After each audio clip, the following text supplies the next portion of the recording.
Part 5, it's back, it's here, and it's about to get cleaned. So years of filth and farmyard grime can be coming off, hopefully to reveal a salvageable car underneath. We'll see. The interior is actually blue, as people suspected. Faded blue, because it looked grey in the last video, but it is actually blue, which means I can get headrest easy enough, but there'll be a long list of things I need before that's a problem. So I'm going to go and make a start on cleaning it. Hopefully you stay around to watch.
I'm absolutely soaking wet now.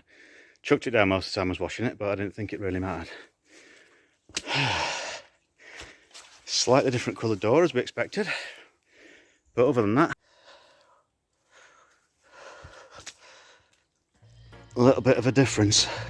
Hopefully these videos have turned out. It's the first time I've done it, and it's not the sort of thing I can do a second take on, because it's sort of clean now.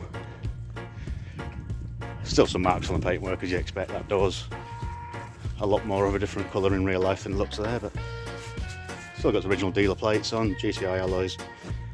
They look a bit better on it, not standard obviously, but not mentioned the interior yet, because that's obviously for another day.